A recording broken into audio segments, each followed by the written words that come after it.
ایک دن حضور علیہ الصلاۃ والسلام مسکرا رہے تھے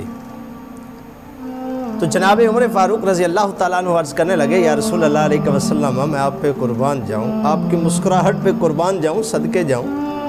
یا رسول اللہ علیہ وسلم آج مسکرانے کا سبب کیا ہے، وجہ کیا ہے؟ تو میرے لجپال آقا صلی اللہ علیہ وسلم نے فرمایا کہ عمر، دو میرے امتی رب کی بارگاہ میں حاضر ہیں اور عرض کر رہے ہیں مولا ایک مظلوم ہے، دوسرا ظالم ہے۔ مظلوم کہہ رہا ہے کہ مولا اس نے مجھ پر ظلم کیا، میرے ساتھ زیادتی کی اور مجھے اس کا بدلہ دیا جائے۔ تو اب جو ظالم ہوگا وہ عرض کرے گا مولا کہ اب میں اسے اور کیا دوں، میرے پاس ایک نیکی تھی جو وہ میں نے اسے دے دی ہے، اب اور تو میرے پاس نیکیاں نہیں ہیں اور اسے میں کیا دوں۔ تو اب وہ عرض کرے گا مولا چلو میرے جو گناہ ہیں وہ گناہ اس کے کھاتے میں ڈال دو۔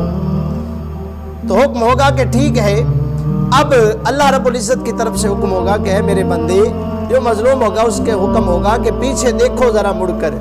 وہ جب دیکھے گا تو ہیرے جواہرات اور سونے کے محلات بڑے خوبصورت نظر آ رہے ہوں گے۔ تو وہ دیکھ کر عرض کرے گا مولا یہ کس کے محلات ہیں؟ تو اب اللہ رب العزت فرمائے گا کہ بندے یہ اس کا محل ہوگا جو اس کی قیمت ادا کرے گا۔ اب اس نے عرض کیا مولا اس کی قیمت کیا ہے، مجھے بتائیں قیمت کیا ہے؟ اللہ رب العزت فرمائے گا بندے اس کی قیمت یہ ہے کہ جو کسی سے لڑائی کرتا ہے، جھگڑا کرتا ہے اور وہ بندہ اس کو معاف کر کے اس کے ساتھ صلح کر لیتا ہے، جب صلح کرتا ہے تو یہ قیمت ادا ہو جاتی ہے اور یہ محل اسی کا ہو جاتا ہے۔ اب وہ عرض کرتا ہے مولا میں نے اپنے بھائی کو معاف کر دیا، میں نے اپنے بھائی کو معاف کر دیا، کیا یہ اب مجھے محل مل جائے گا؟ فرمایا ہاں، یہ نبی صدیق شہید کسی کا محل نہیں ہے بلکہ جو دو صلح کرنے والے ہیں انہی کا محل ہے۔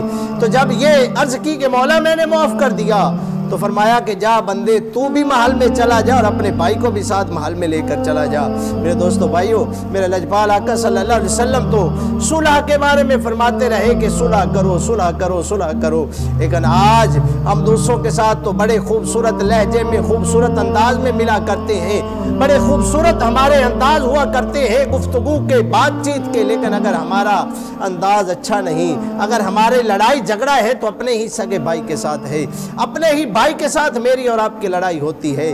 میرے دوستو بھائیو، میرے لجپال آقا صلی اللہ علیہ وسلم کے اس فرمان سے واضح طور پر پتہ چل رہا ہے کہ کل قیامت والے دن بھی اللہ صلح کو پسند فرمائے گا اور معاف کرنے والوں کو اللہ وہ محل عطا فرمائے گا۔ اس لیے مجھے اور آپ کو بھی صلح